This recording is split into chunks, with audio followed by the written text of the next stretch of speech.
6, 12, 24 hours. This is the amount of time that has become standard for endurance motor racing. In the beginning, races were not endurance by name, but in their execution. Many of the early 20th century's competition were designed to be a test of the machine, plotted from point to point and city to city on a map, or covering large distances on circuit or country roads, from the Mille Miglia's 1,000-mile trek across the Italian countryside to the Targa Florio's 3 laps of the 146-kilometer Grande circuit and Indianapolis's famous 500 miles. Going the distance was an intertwined feature of auto racing. But as each test of the machine was conquered, the automobile's speed and sophistication increased. Roads, once frequently traveled by horse and on foot, quickly became congested with vehicles. Small country paths transformed into critical inner-city motorways.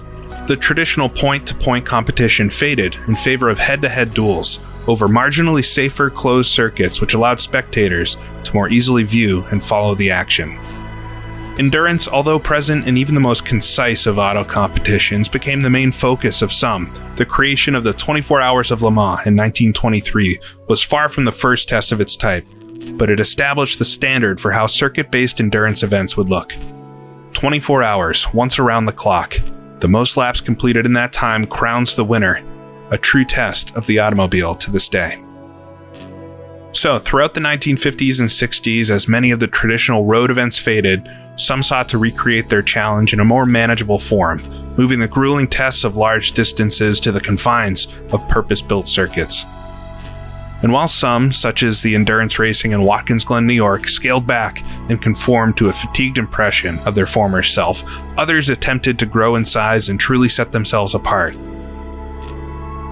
One such event, what would become the longest endurance race of them all, was the Marathon de la Route.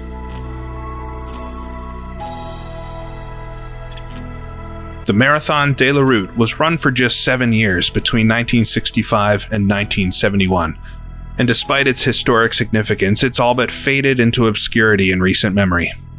Planned as a replacement for the Liège to Rome to Liège rally, organizers attempted to create something every bit as challenging and demanding as the tight 3,100-mile mountain pass event had offered. The rally had often taken over 4 days of constant driving to complete, and because of its unique nature rewarded the agile, sturdy, and smaller vehicles. The Liège to Rome to Liège rally had been a favorite of many. But when it was no longer safe to operate on roads, organizers sought to establish an equally long and challenging road race. They settled on a colossal 84-hour endurance event. And for a circuit, fittingly, it was none other than the grandest of them all, Germany's Nürburgring. And for most, that would be satisfying enough. 84 hours, 3.5 days' time, lapping the world's mightiest circuit. But to truly put the event over the top, it was decided the rarely used Gesamtstrecke, or whole course layout, would serve as a backdrop to the race. This giant layout of the Nürburgring not only included the familiar but venerable 14.173-mile Nordschleife, but also the 4.814-mile Südschleife, typically reserved for testing or lower racing categories. This combined circuit totaled 17.564 miles or 28.265 kilometers, quite possibly the longest permanent circuit ever created. An epic race was set. And the rules for the event, just as the rest of it, would also be unique. Firstly, to ensure teams ran the entire distance in equal competition from start to finish, each team was required to run the same amount of laps in the first and last 12 hours of the race. If a team ran 48 laps in the first 12 hours, they would also have to run at least 48 in the last 12 hours. Secondly, each team was required to complete every lap in under 24 minutes. Lapping of the full 17.5-mile circuit was certainly possible in less than 15 minutes in most cases, but requiring a 24-minute lap introduced unique strategy for managing pit stops and repairs, many cars stopping for just 5 or 10 minutes, continuing on their way to complete a lap and then stopping the next time around to resume. To further limit what teams could change on the cars, stops in the pits themselves with crews were limited to just a single minute, each minute more resulting in a 1-lap penalty for the team. This forced drivers to stop elsewhere on the circuit to repair and maintain their vehicles themselves. and leave stopping in the pit stalls to driver changes and serious maintenance only.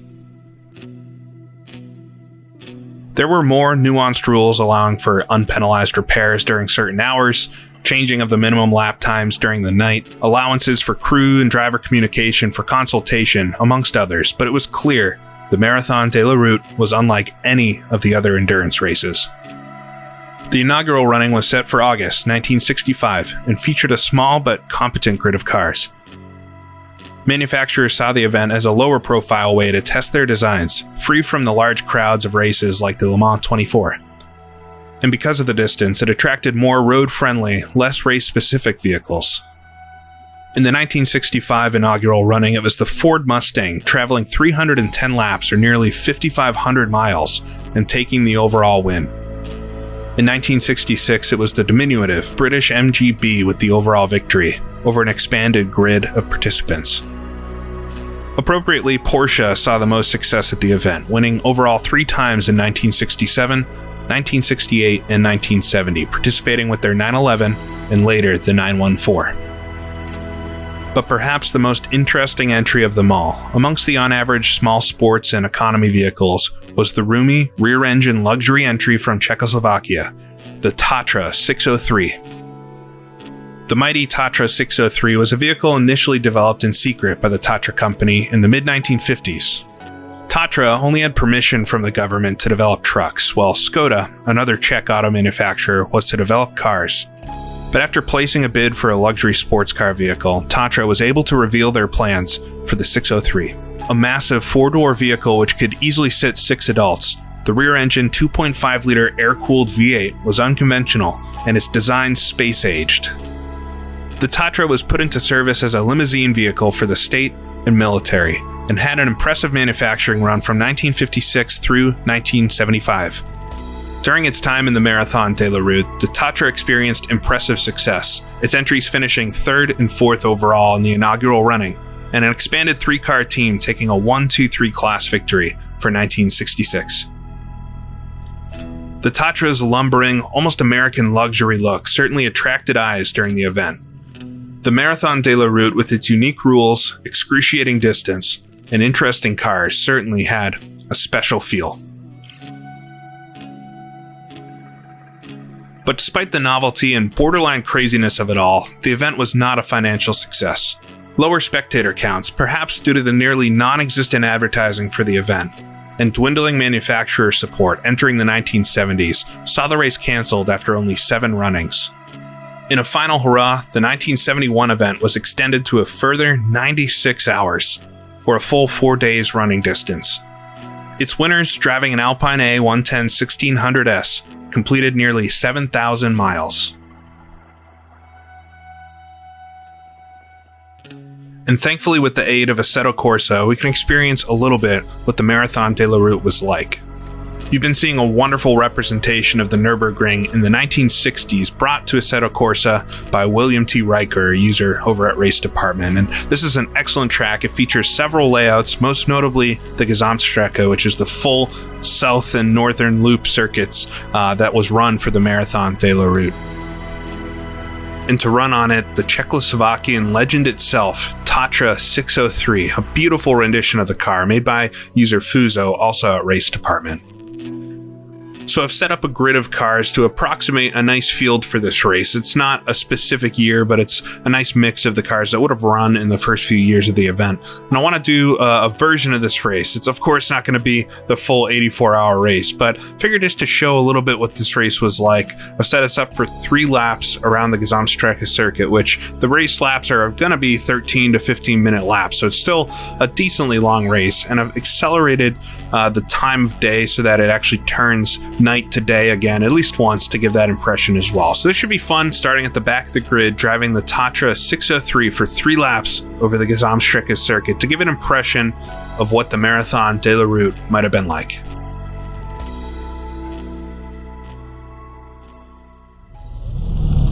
Alright, so here we are at the back of the grid for the start of our mini marathon.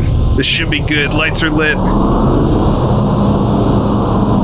Out. we're underway, and it's going to be a slow roll away from the line, but I can't imagine you would leave the line with much more fever than this. We'll see if I can squeak past a couple cars, but yeah, I'd imagine you'd want to avoid any sort of wheel-to-wheel racing, even off the grid in this. I did see there's a video of one of the starts of these races that I found, and I believe they actually started the race at night, so we'll give it a little bit of a breath coming down to the first corner of many. I believe they started at night, but it seemed like the leaders at least took off with quite a fever pitch. But we'll come through the first corner and then head straight. We'll get onto the Südschleife here, over the top of the hill, and plunge on down, cars side by side in front.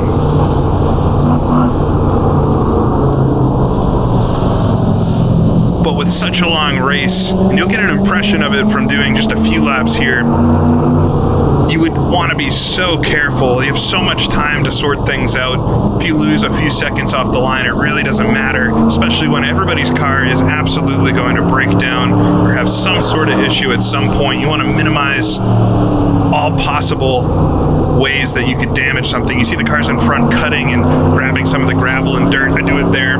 You wouldn't do anything like that. You would stay firmly on the road, which is easier said than done on this track, but firmly on the road. You want to go fast, but you can't push the car really at all. And I think that's why the Tatra here was such a good car for it. It's built so robustly, not only in size, but it's a very, very nice luxury car. So it's not built to be a sports car, a very fast car. It's kind of a lumbering beast as we'll come through. Left-handers here getting towards the bottom of the hill. A bunch of dust kicked up in front. Head towards Mühlenbach, which is, I believe, the town here at the very bottom of the Südschleife. Letting everybody get strung out just a little bit. We'll come towards a sharper right-hander at the bottom of the hill. This is where we'll turn back and head towards the start-finish complex again. Ooh, everybody's slow in front. I got an MG right in front of me, sneaking behind him past one of the 912s and the Mini Cooper there, cheating for the 911 with the 912, but it's such a nice model of a car. It fits quite well. Got an Alfa Romeo here. So we'll head back up the hill, hedges on either side. This version of the Nürburgring does such a nice job to represent the Nürburgring as it was in the 1960s. It fits this event perfectly. Really no safety added to the circuit yet, just hedges and natural terrain next to the track. We'll come through a little chicane here. Ooh, two side by side in front, quite slow. Might get a bit of a run here in the Alfa Romeo if he doesn't block me. Of course, he does a little bit back into S's section here, sneaking up the inside. This is way more aggressive than you'd want to be at the start of an 84-hour race, but now to a tighter right-hander. We'll slow it down. I did put the AI on a pretty low aggression setting just to get them to play nice and simulate a little bit being slow as we got the Mini Cooper driving through the hedges there. But racing with each other just wouldn't happen in this event, so you don't want ultra-aggressive cars smashing into each other like you would normally see these types of cars racing on circuit races. There's a lot of videos of Mini Coopers side by side running into each other, sliding sideways. I don't think you'd be seeing that in this event, as an MG's coming up the left side here. And we'll come past the start-finish complex. I'd imagine you'd look out for a pit board maybe. Of course, no radios or anything during this time, so your only communication with the pits would be by pit board or whenever you stop for that 1 minute pit stop. We'll come up nice and easy here to the left-hander into third gear, get onto the Nordschleife proper here. Love the camber in this corner. Come over the bridge. Get brake checked once again as everybody comes into the corner. See if I can stick it around the outside and head down the hill. So back onto the part of the circuit I think everybody's familiar with, but really need to have that Südschleife loop in there just to make it seem that much more epic. Up the inside of this purple Porsche, we're stuck in behind a blue Alfa Romeo. Ooh, he's quite slow. Almost hitting the rear end. But I'll take that position too. I think I got my teammate Tatra right in front of me now. You get an actual visual on how much bigger the Tatra is than all the rest of the cars. It's next to the Porsche, which is actually a bit bigger compared to some of the other cars, but it looks absolutely ridiculous even next to the Porsche, never mind when it's racing next to an MG or a Mini Cooper, Alfa Romeo. through the right-hander before we head down the hill towards the fluke plots. There he is, the magic school bus in front of me.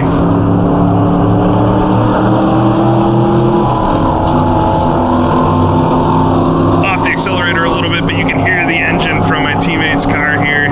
So come up to the fluke plots on the inside, see if I can make the pass here. Oh, he's going to actually hang it out there. No, you're going to go into the grass, buddy, into the ditch. Might not be able to get that 1, 2, 3 like they got in real life. They were able to get by him. Such an interesting looking headlight section on the car too. Very retro future. Alright, but now full speed flat out over 180 kilometers per hour over the top of the hill here down towards Nürburgring now. Just coasting on through this left-hander.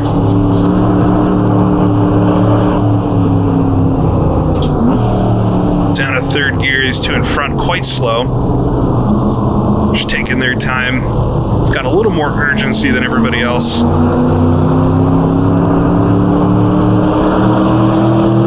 But Assetto Corsa is so immersive. If you take the right cars on the right track, put the right weather conditions there, give yourself a story or an event that you're emulating, and man, it makes you feel like you're right there.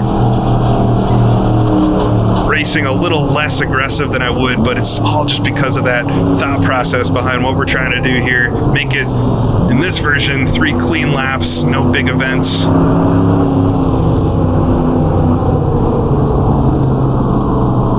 Very slow through this section. We should be able to get around these guys. I got a Porsche right on me again. We're going to accelerate out of it. It's going to be just about as quick. The Tatra definitely does not accelerate the quickest out of all the cars here, but it is quite agile despite its size. Ooh, he's slow there. See if I can sneak it up the inside. I don't know if I was able to get around him, demonstrating the agility of the vehicle. All right, there we go. Around that Alpha. We got a little bit of clear track now, but I know there's still some more cars ahead.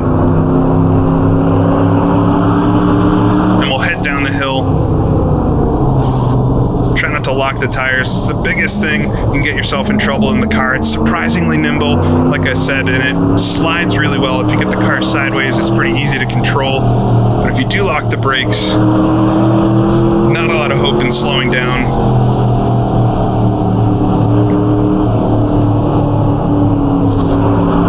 Just grabbing a little bit of the dirt there.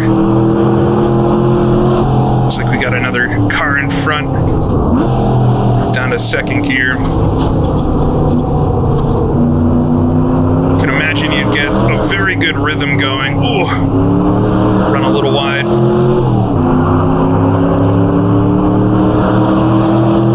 A lot of the same drivers that participated in the rally events or the big city-to-city races did this type of race. There's a lot of the long stint driving. I can't find any information about how long the drivers would be in the cars. We'll come through Exmula here, but it certainly was very long stints, pretty much as long as you wanted to drive. I saw most of the cars only had 3 drivers, a few had 4. So you're splitting 3.5 days of driving between 3 drivers. Even if you are getting a proper amount of sleep and you're planning it out well, it has to be so extremely tiring to race for that long. It's not like driving on the road, which is tiring enough. All right, there we go. Nice through the corner, gaining a little bit. I think this is another MG in front of me here. So we'll head up the hill. Tatra struggles a little bit right here. I'm flat out in third gear. Just waiting for the RPMs to go up. Right about to 6,000 RPM. You can see the RPM gauge is hidden just behind where my left hand would be on the steering wheel. With the big speedometer in the middle. Sun's dipping back out. You'll see as it starts to get darker here and go into the evening, how much the colors change is quite impressive. I'm running the Sol mod, SOL mod in Assetto Corsa with the content shader patch and everything. Custom shader patch, I always call it the content shader patch. Come through this little chicane, you can pretty easily take that flat out. A little off the throttle here for this left-hander. Still in 4th gear, bogging down a little bit, but it's harder to go back between 3rd and 4th. Coming to the top of the hill here. Oh, slide the car sideways. You can see there, it's actually quite easy to catch right, down to third. And we'll come up towards the carousel, which the Tatra quite expectedly takes very nice.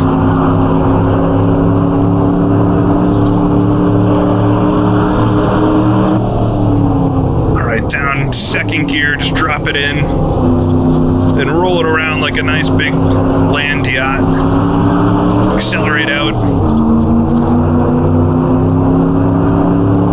But even things like that, I wonder if you would want to take the carousel hard like that. The suspension has to last for 84 hours, 3.5 days of this. You just want to be so gentle on the car in every respect.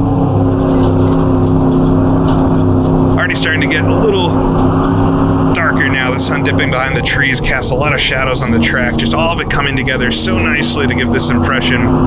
For those curious too, I've got the time set to 35 times sped up. So if the laps are around 14-minute mark, that should put us at pretty much exactly 1 day's time for the whole race here. But does look quite sped up. It still gives that neat impression of time passing. Come to the bottom of the hill here, closing up nicely on this MG now. But it does get quite lonely fairly quickly, and in real life this race didn't have a ton of vehicles every year. The first couple, we'll close right up behind them. Just have to give it a second to see if we can get past somewhere. Oh, he's going to let me by on the inside, thankfully. There we go. The top of Brunshin, that was flattened out quite a bit in later years. Big hill. As you can see now, the sun coming down. We want to actually turn on our lights, get those on so we can start seeing. But there wasn't that many cars in this race, especially for how big the track is. These days with the Nürburgring 24 hours, it's famous for having over 100 cars entered. And the track this size, just the Nordschleife portion, can certainly take that. So you could imagine how many cars could truly race on the full combined course. But I think the most this race ever got in a year was 60 or so entries, maybe even not that many. And for the first couple of years, it was under 30 cars racing. So I actually have about 30 cars on the grid, I think 26 or so. So this isn't that different than what it would have actually been as I cut the track a little bit there. When I could see a bunch of cars in front as we come down towards the end of the lap. But you can see it gets quite lonely quickly. Over the bridge there, head up the hill down to third gear. Quite rough on the car through all this, so likely you'd want to take it even a little more gently. Through the second carousel, third gear, try not to let the car pop out of it. Cars in front have their lights on too, which is great. It all just works. Come to the top of the hill, and try to get a nice run out onto the long straightaway. So already getting dark at the end of this first lap here. And down the long straight. This, of course, has the different elevation changes in it.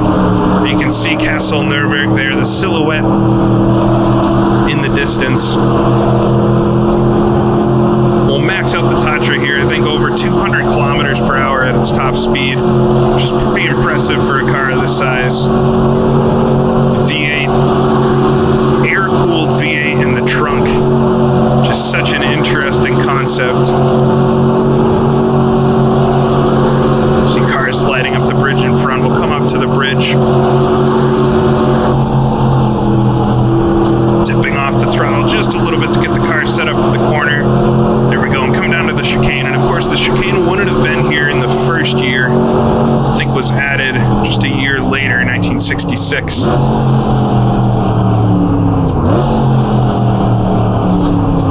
Does add a nice challenge to slow the car down. So firmly in the evening now, getting towards the nighttime. We'll come past the start finish and see what position I'm in after the first lap, see if we have any cars taking a pit stop, if they got damage. We got one Cortina in the pits, and up to P8 with 2 laps to go. So completing one lap. Now imagine 700 of those, which is what they actually did, which is absolutely insane.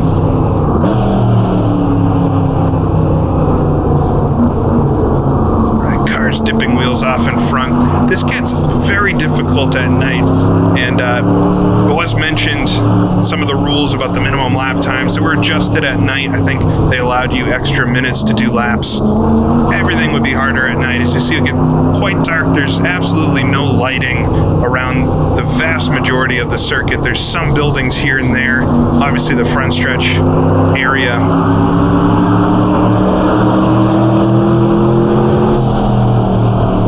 But you're more or less just in the woods, so all you have is your headlights. I'll close up on this group in front.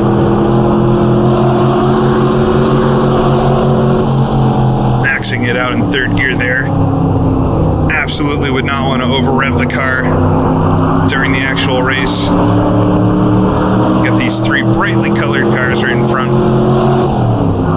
Up to fourth. You really have to know where you're going at night to do this well. Very easy to overdo a braking zone or get confused with one of the hundreds of corners that are on this track.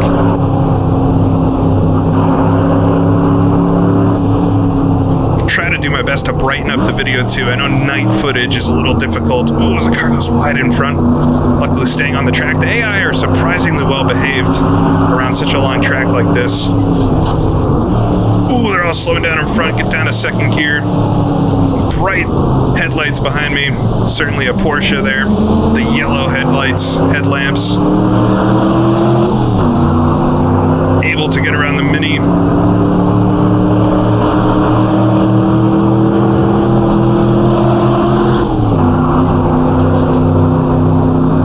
Through fourth gear, we'll just bog down up the hill.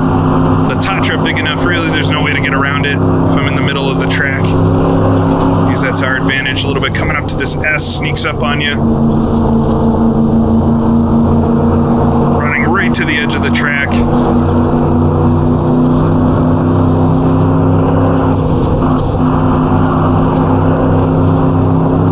And come up to the tight right-hander.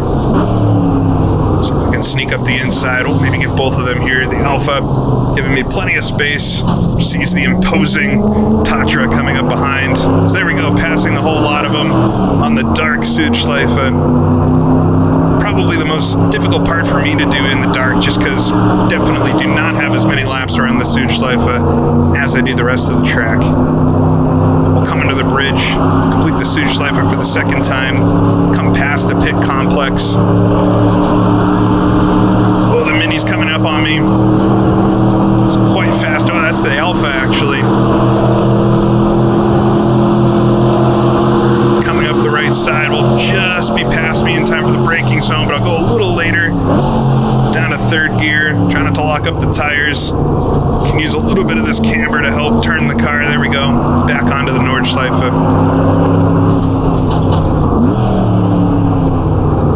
Down to second gear.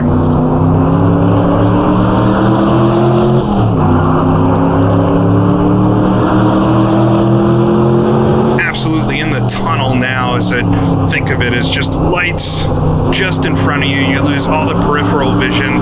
We've got walls of trees on either side. It can be quite disorienting in the sim. I can't even imagine what it would be like in real life. You don't quite have a concept of how wide your car is anymore. You stop looking quite as far ahead, since the lights really don't illuminate, extremely far, but the lights are pretty dim. I have to think they're not too far off what they would have been. The lights back in these days were definitely not as good as lights are on cars now. But work through that series of corners. I don't think the AI race too differently during the day and at night, so I might actually be at a little more of a disadvantage, but it's working out quite well. I can still see a couple lights ahead of cars, so certainly am not anywhere near the lead. Get it up to fourth gear here, towards the Flugplatz, if you can still make it out with me. Over the top of the hill, just give it a breath of the throttle there, maybe a little too early. But get it around the series of right-handers then at the top of the hill.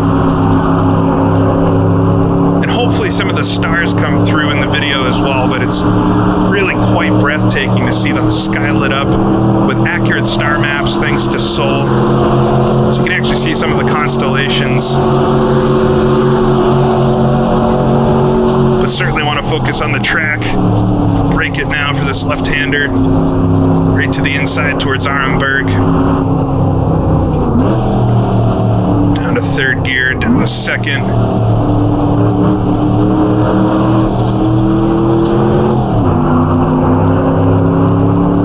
There we go, get it settled for down the hill.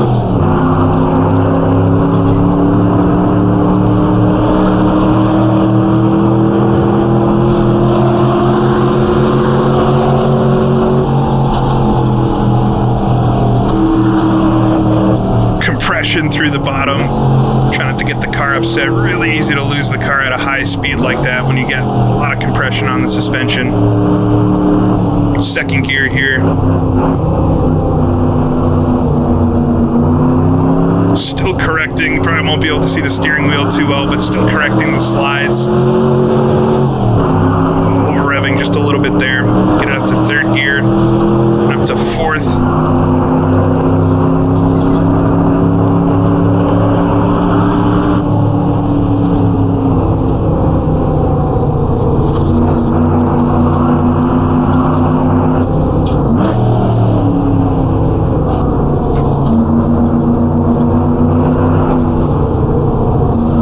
Something else to camp out in the woods at the circuit for multiple days, seeing the same cars go by in the same race. You even think of it now as a 24-hour race. The Le Mans, Nürburgring, Spa, Daytona, those are long races, and it's pretty impressive to be able to go to bed and wake up. And I know I always love in the morning catching up on what happened at night, maybe in my limited sleep while watching the race. You can do that for multiple days here. It could truly, I think, have been quite the event, and it's a pity that it wasn't marketed better. Maybe it was just the wrong time for it. Just babying the car here. This is not the easiest. I see some lights ahead, so I haven't totally lost touch with the cars in front, which is good.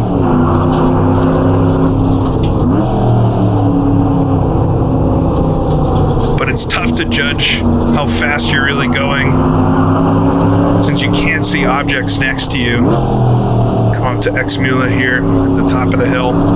You lose that concept of speed quite a bit, especially not actually driving the race car.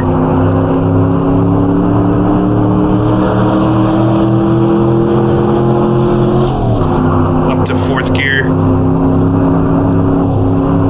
That left-hander, I know I can take that flat in the daytime, dipping out of it just a little bit here at night. I definitely have more limited driving experience at night just because a lot of sims don't do it well, but I certainly will be doing more of it in Assetto Corsa, at least for myself. Get it up to fourth here as we're slow accelerating up the hill. Totally lost touch to the cars behind. Once in a while, catch a glimpse of a car in front. But it feels like we're firmly on our own now.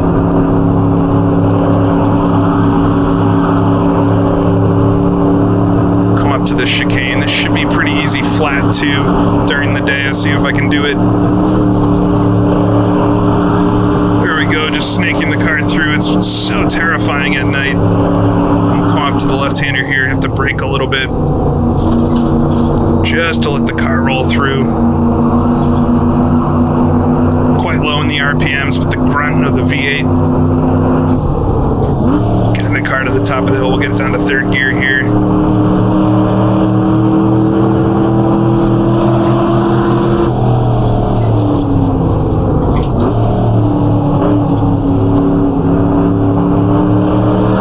See cars coming out the other side of the carousel ahead.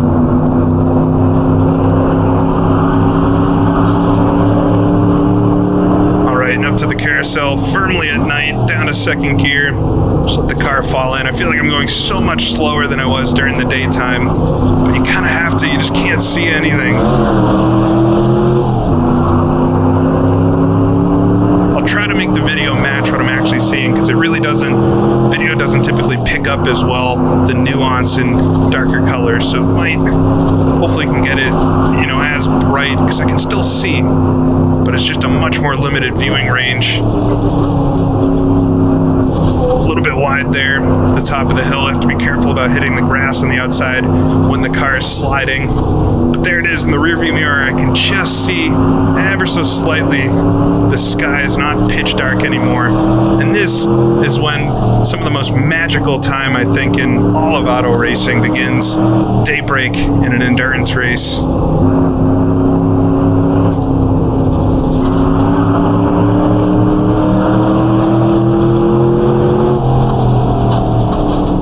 Top of the hill here. Third gear still, can keep it through third. Keep it in third through this whole section. Easy to run wide here. We'll lock up the tires just a little bit. The track's a little bit off camber there, so it's very, very easy to run wide. Whoa, here too. No. Oh, we hit the barrier there a little bit. Sparks coming up the side of the car. Hopefully the Tatra's okay.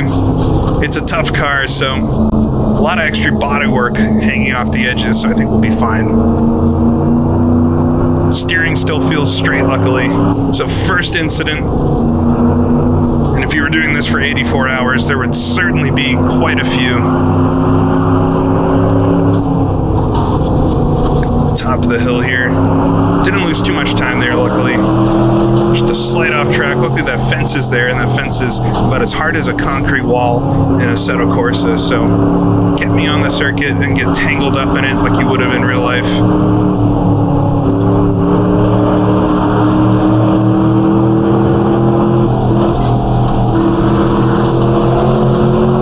It might sound like I'm just stabbing at the throttle here and there, but it's so tough to see how fast we're going. Come through the kink and it straightens out. Just gonna have to feel it with the throttle. It can't be quite as hard on all the controls. Come over the bridge here, and I can just see, hopefully you can too, it's just starting to get a little bit lighter. That peripheral vision is very faintly starting to return. Almost feels like it gives you a new lease on life. Here we go, out of the second carousel. The sky, hopefully you can definitely see it now. It's brightening up.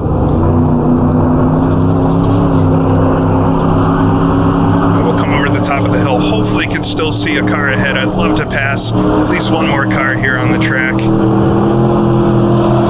And it's not looking too good just yet. But on the straightaway for the second time, so pretty much a full night lap there. I started the race at about 1 in the afternoon, so it'll start getting brighter here. Flat out fourth gear over the top of these hills. In a Grand Prix car, you'd actually get a little air there, maybe not fully off the ground, but certainly the suspension would get light. You can see in the mirror to the left the beautiful sunrise behind. The sky starting to turn a little pink. So come to the end of the straightaway. Just a breath off the throttle, back on it as we'll plunge back down the hill towards the chicane to end our second lap, and it's only 2 laps. It already feels like it's been a journey. Down to second gear, a little slow on the entry here.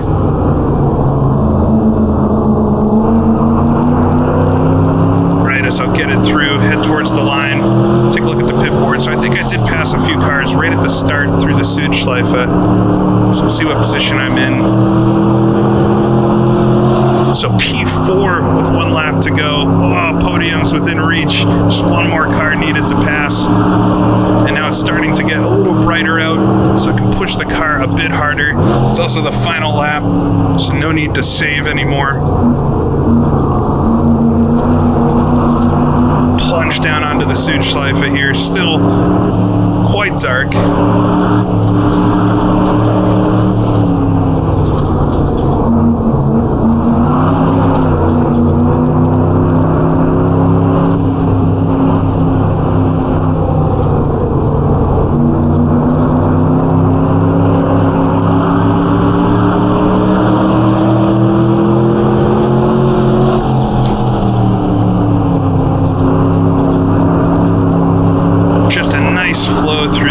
It's a lot of especially in the daytime. At night it's so challenging, but it's all part of the experience. Just up to fourth for a second. It's a deceptively slow corner here. I have to put a lot of slip in it to slow the car down enough. All right, there we go. And, it's just so convincing how Assetto Corsa with Soul does the lighting. It definitely feels like morning. You can see the sun actually there behind me now, just for a second in the mirror.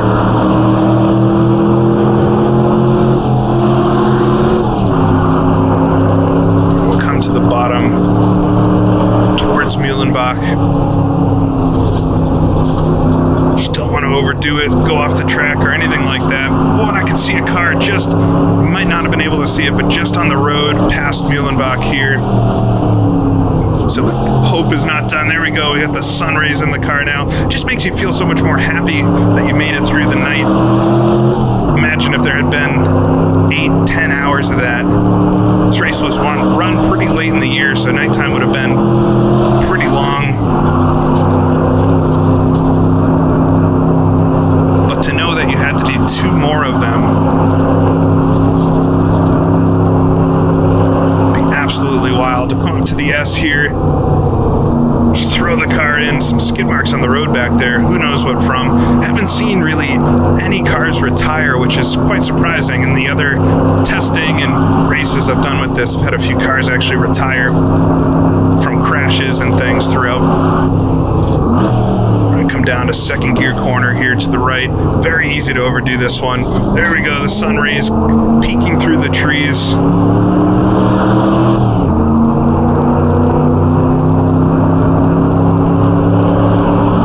Shut off our lights now as we'll head back onto the straightaway past the start-finish complex. I'm just trying to stretch my eyes and see if I can see a car ahead. Might be faking myself into thinking I can see one, but we're definitely on the hunt. We have the whole Nordschleife to go to try to catch whoever that is ahead. See some cars going past too. That's awesome when you can see that. Come up to the left-hander. Try not to over-rev the car too much, but the engine braking does help quite a bit in this one. All right, get it onto the Nordschleife now.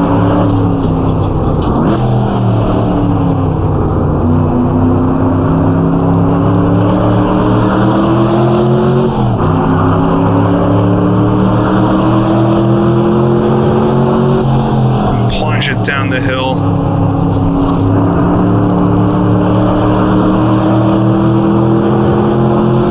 Too excited about the daylight coming back. So there's still a job to do, still the car to race. A little bit crossed up there. Get on the throttle. You can absolutely get wheel spin in this car, especially through first and second gears.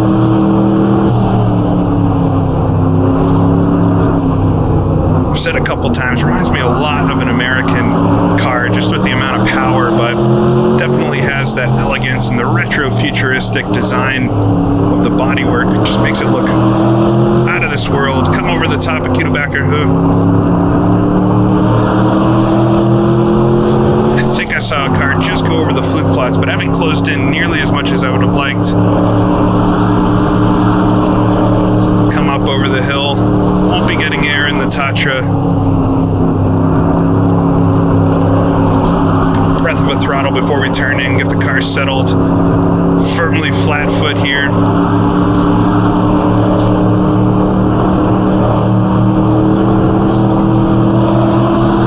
Just come over the top of the hill, no sign of it, so maybe they picked up some speed. I certainly thought I was catching a car for a little while. Quite a lot of lap to go, but those were quite fast there. Get a little bit of a light stomach as I think the car might be going off the track. Even in the sim, so far into the race, don't want to spoil it all now.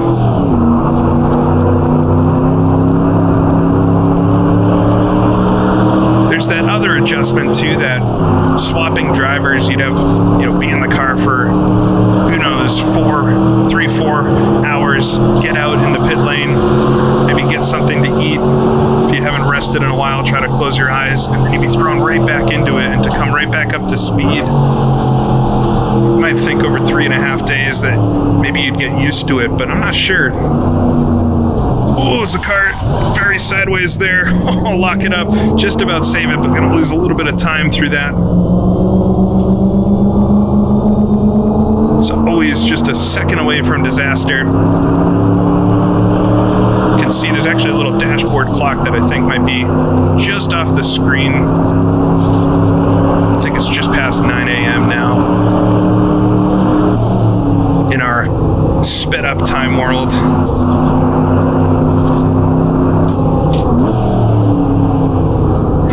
To the downhill section. This is always an easy part to overrun, especially in a heavy car like this where you need to really set up the corners. Ooh, as we lock on the brakes there, I actually run a little bit wide as I almost talk myself into the mistake.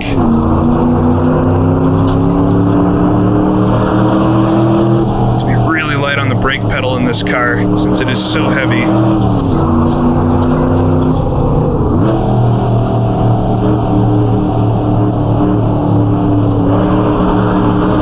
Through the triple right-hander there.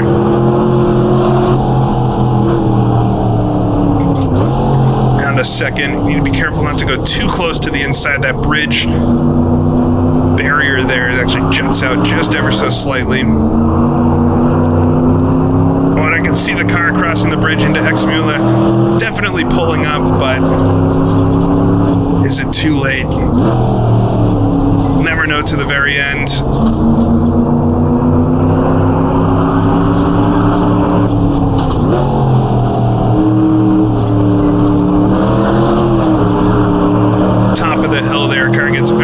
Sideways. Back up to third gear.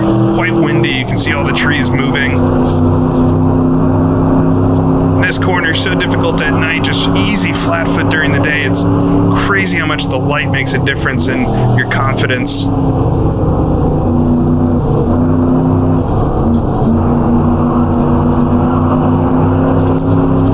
Flat up the hill now, not the best exit there. Really need to set it up for this car because it's very hard to accelerate up the hill. I'm sure this is where I lose a lot of time to the competitors.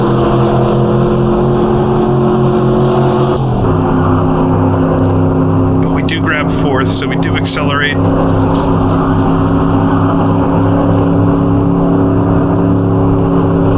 once again, just so much easier to plan out and how you drive during the daytime.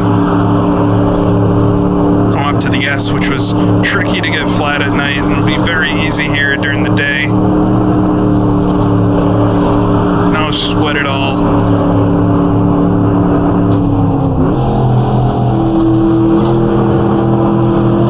Just down to third. See if I can maybe keep it in third here for a second, get too high in the RPMs.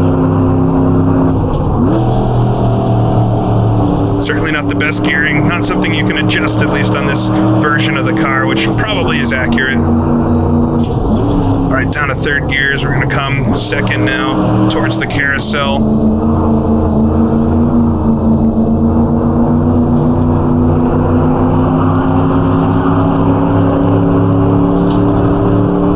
Aim for the pine tree there right in front of us. Second gear into the carousel, maybe a little slower than I need to be. Can really get on the throttle once you're in here. No worries about popping out in this car. Oh, and I can see the car there in front. It might have been a sign I was seeing. Trick your eyes. Maybe I've been chasing a sign the whole time. Third gear here up the hill. Finally got that line right on the third lap.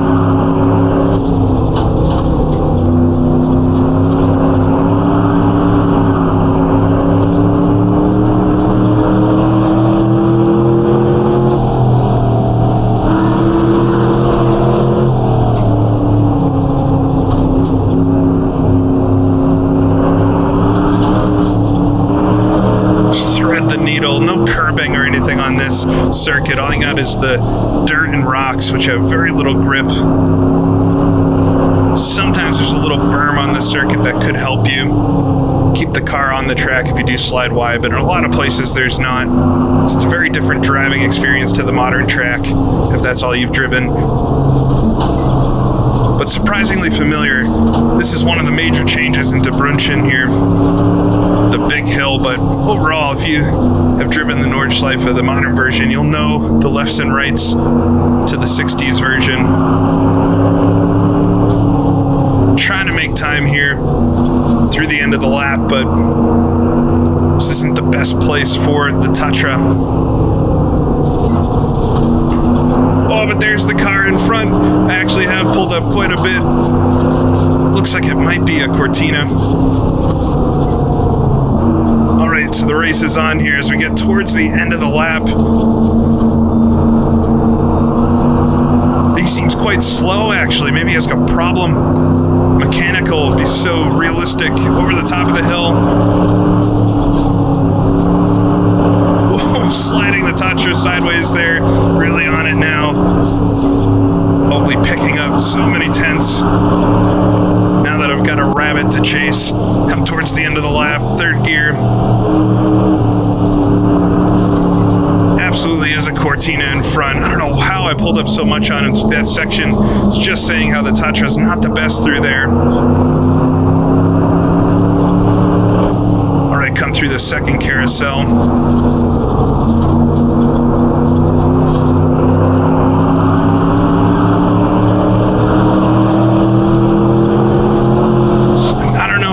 Quicker in a straight line. We're certainly about to find out. So I'll come over the top of the hill and get onto the straightaway, trying to get a good exit here.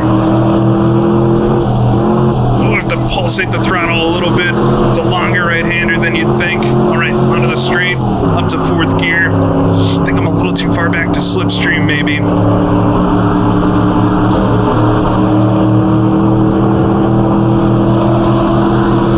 And I think he might be pulling away a little bit. Come on, Tatra, V8, 170 horsepower.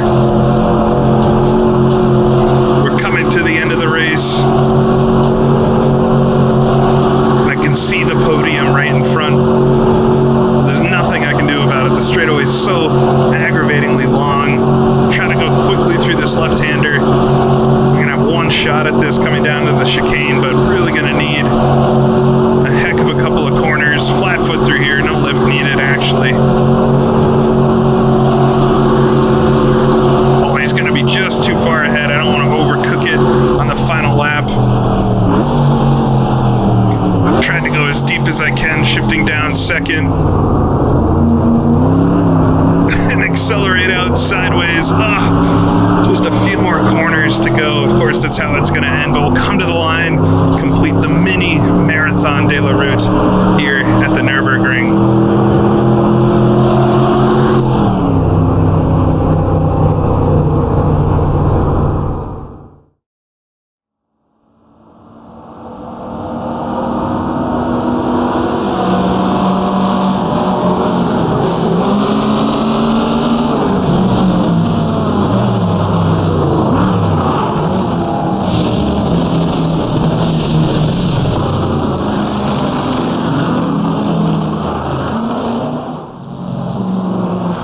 So it's taken me a bit longer than usual to think of how I want to summarize the Marathon de la Route and this experience in a few different parts. The Tatra itself, what a fun car to drive. I don't think I really showed in this video, since I was racing for most of it pretty easily, just trying to get to the finish, but this is a really fun car to throw around a track. I encourage those that like vintage cars to try this out. It's a bit different of an experience because it is a heavier car. It's got the V8 in the back, so you can really sling the back end around, but it's progressive on the sliding, so it's quite nice. Absolutely recommend it. It's a really nicely built car, but you can tell the physics and everything are very accurate, so highly recommend it. Such an interesting piece of history as well that fits very nicely into this event. I have to say, finding this car, I had known about this race and wanted to take a look at it for a while, but then finding this car was really the impetus to do that, since it's such an important part of the race's history itself. So all of it ties together quite nicely. The circuit itself, I've looked at this track a few times before, racing Mercedes bus around it, racing Francois Sever's car on it. It's a great track in Assetto Corsa. One of my favorites. I think everybody likes the Nürburgring. I know I like the Nürburgring, but especially as a vintage racing nut, I guess I'll call myself at this point, having a classic version of it, unaltered, just the natural trees and terrain, really just makes everything click. So great version of the circuit. Highly recommend picking that up, and it's fun for all types of cars, F1 cars, smaller cars. You can race the Studschleife here with F3 cars and things, but then doing something like this, sports car race around it, just brings it to life. And the race itself, I think emulating it here a little bit with day to night. I actually did a bit longer versions of this just on my own, a 5-lap race with a slower day to night progression. It really just makes you feel like you're doing something, even though it's all offline, just against AI. At least for myself, just is a nice evening driving and in a race that doesn't feel like you have to really push the whole time because you're trying to make it to the end. Driving the circuit, commanding the car is enough for you there. So hope this was an interesting experience. I'm not sure many folks actually know about this race overall, so hopefully I let some of you know that it existed. And back in the day, folks did crazy races, even crazier than the things we do these days by a long shot. So hope you enjoyed this. Almost a podium from the back of the grid, but it was all for fun anyway. So thanks for watching. I'll see you all again next time.